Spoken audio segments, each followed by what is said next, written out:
Okay, this message is for me as well, but don't change your heart. Do not change your heart. I'm talking to the people that are genuine, okay?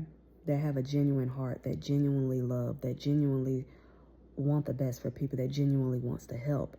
And you're having to create boundaries that is making you look like just all out, just like you, this mean person. I am the biggest advocate for Beauty and the Beast. Not just a fairy tale. I mean, don't get me twisted. I am a fairy tale. I am a fairy tale princess, what people don't know. But I'm a biggest advocate for Beauty and the Beast. Let me tell you why.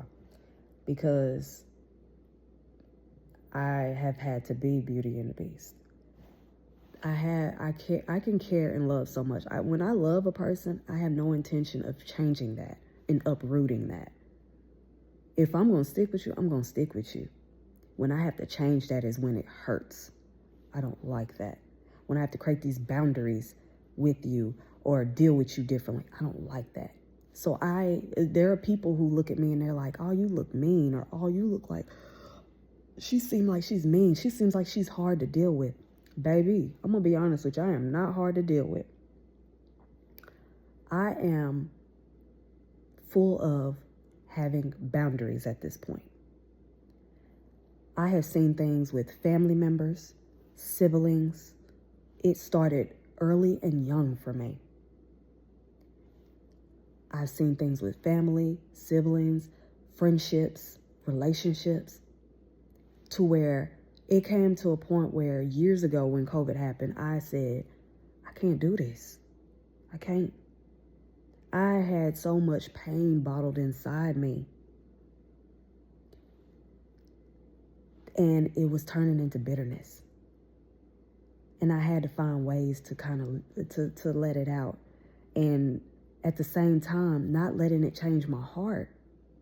So yeah, I've had to create boundaries. Yeah, I probably do look mean. Yeah, I probably look like this. This is to anybody, man or woman, where people look at you or they see how you carry yourself and they looking at you like, oh, they hard to deal with. There's people who think I'm hard to deal with. I'm really not hard to deal with.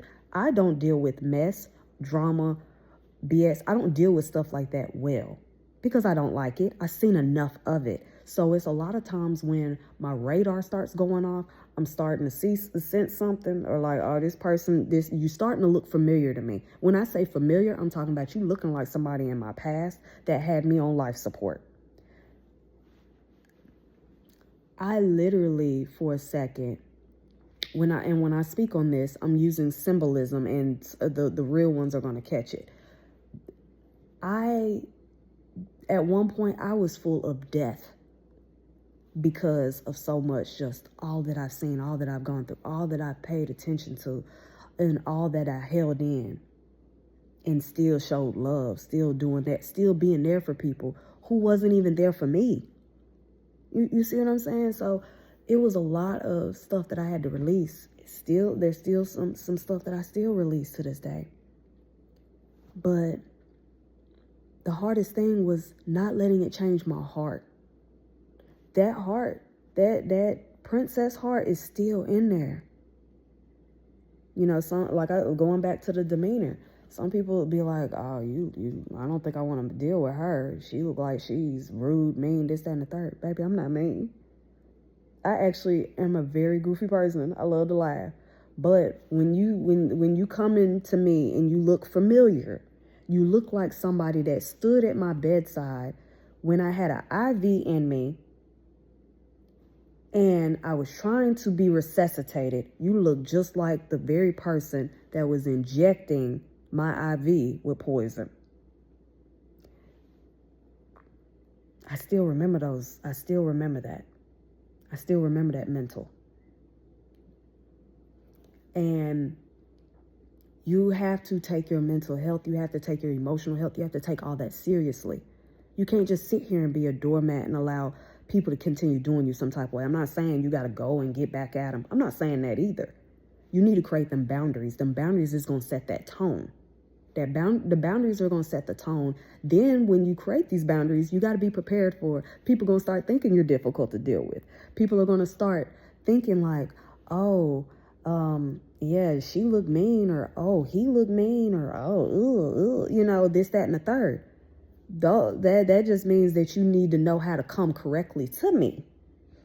When you run into people that's saying that, you got to realize they're operating from a place of someone that was at your bedside, that was putting that poison in that IV when you was trying to heal.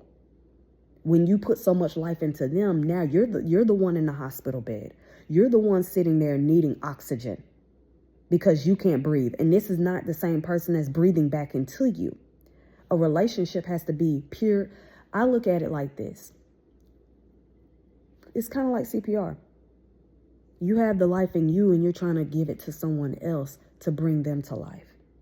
Then when they're back to life, there might come a time or a situation might arise where they have to give you CPR back. The problem is, when it comes time for CPR for you, some people held their breath. Some people were okay with seeing you with CPR, and then you started to see their real colors as you were turning blue. You were the one turning blue. And you saw that what you painted on them this white angel little face or whatever. Then you start realizing, like, wait a minute, this whole person was green. They wasn't white like I thought. They were green. They were jealous. They were this. They were that. So please, it's important to forgive. But you also keep a calendar, because some people will think that you don't forgive. Like, oh, they didn't forgive me for this. You can forgive somebody and totally not deal with them. If you see that they have not changed, let them go. Let them go. I'm not saying you got to be mean to them. I'm not mean to anybody I'm not mean to people. I just have that boundary. I had that boundary to where some people might look at me and come off and be like, oh, you seem like this or you seem like that. Nah, baby, you look familiar. You look like somebody that was at my hospital bed. You got some traits that led me to the hospital before. So now that I'm caring for me and make sure I stay in a healthy place, I got all these boundaries around me. So, yeah, now you're at the hospital. You're able to walk again. You're able to breathe again. So anytime something goes off that's in that file cabinet that looks familiar, hold up. Let me protect myself. You also got to know who to protect yourself from too. But pay attention. There's a reason why they say test the spirits. You got to know. I absolutely don't have anybody surrounding me right now. I got a few. I do got a few from church that pour into me. Amazing. I don't have anybody around me right now.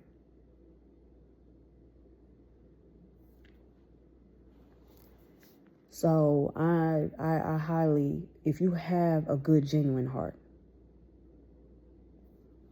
protect it. Definitely, please, please, please protect it. There is nothing wrong with your boundaries. You are not a mean person. You are not bad. You are going to feel some type of way. You are going to feel like, oh, I'm wrong with this. You're not wrong. You cannot sit there and go back to what led you to the hospital to begin with. If a doctor tells you you have to change your diet, this is a perfect example. You have to change your diet or you will die. Oh, you know what? Let me grab that salad. Let me stay away from fried food. You got to do the same thing with people too. You have to change your people in order to escalate to where you want to be. God may be trying to put you somewhere, but he can't because of the people surrounding you, because you're still allowing the people that he's trying to remove, you're still trying to keep them there. I had to learn it the hard way.